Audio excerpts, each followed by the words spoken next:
Welcome to Brain Vision. Hello everyone, this is the solution to problem 25, chapter 24 of college physics. Here we're given a waveform for an electric field, and we're asked to find out basically everything that we can about this wave. So first of all, because this is an electric field, its amplitude given by 25 here is going to be 25 newtons per coulombs. So let me just write that first of all. So E max is equal to the amplitude, it's 25 newtons per coulomb. This is actually explicitly given to you in the waveform. I've dispensed with the units here because they should be straightforward. So the amplitude is 25 newtons per coulombs. Okay, then the first thing we're asked is, which direction is the wave traveling in? Now, you can see that there's a positive sign between the time component and the space component of the form, or of the argument of the waveform, which is given by a cosine function. So this plus sign already tells you that it's traveling in the negative x direction. And a way to think about it is that if you were to sit at a given position on the wave, let's say on a wave crest, then time is always moving forward. So this argument is always becoming positive, and for you to stay at the same position on the wave, you have to decrease x in order to keep this argument zero. Right? So that's the answer to part A. Then in the second part, we are asked to find what is the amplitude of the electric field oscillations. And so we've just found that, right? So I've just told you that the amplitude was 25 newtons per coulombs. So that's the answer to part B.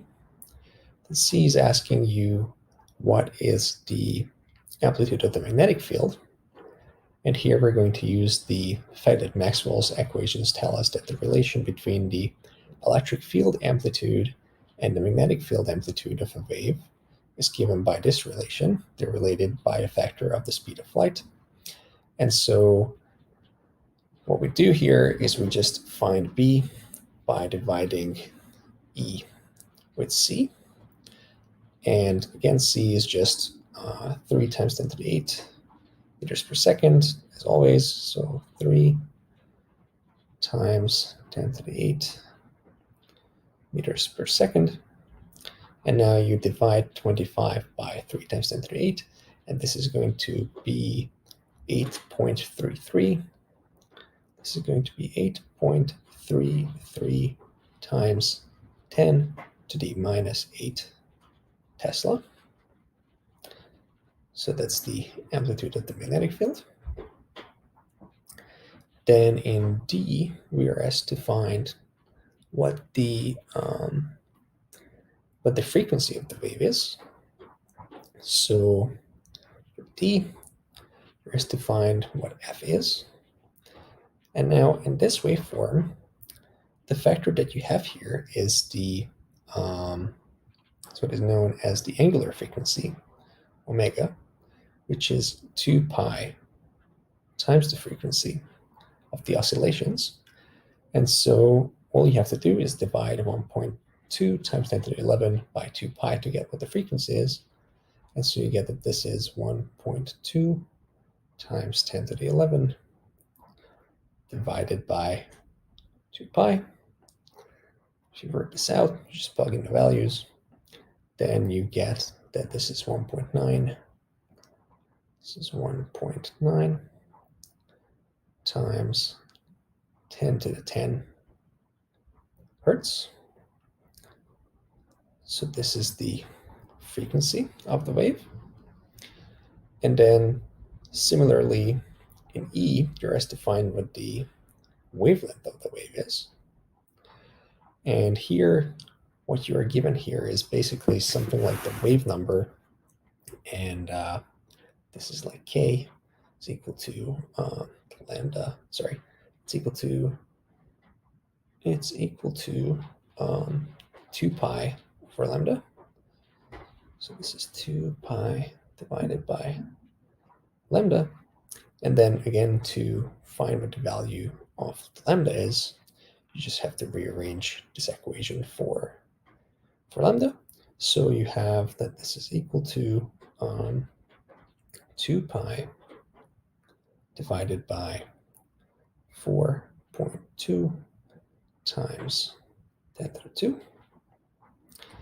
And this is going to give you 14.9 times 10 to the minus 3 meters, which is equal to 14.9 millimeters. So this is your wavelength. Then in part, I don't even know what letter you're on. It's F. All right, so F is asking you what is the velocity of the wave. So what is V equal to? Well, for any wave, you know that the velocity is going to be given by its wavelength times its frequency. So you just multiply these two numbers together. So you get 1.9 times 10 to the 10 hertz. It's a 0 up there. Times 10 to the 10 hertz times 14.9 times 10 to the minus 3 meters. And the answer to what the speed is that it's 2.84 times 10 to the power of 8 meters per second. All right, so this is the answer to F, that's the speed. And then lastly, we're asked what other information can you infer from the equation. So G is just other things that you can infer.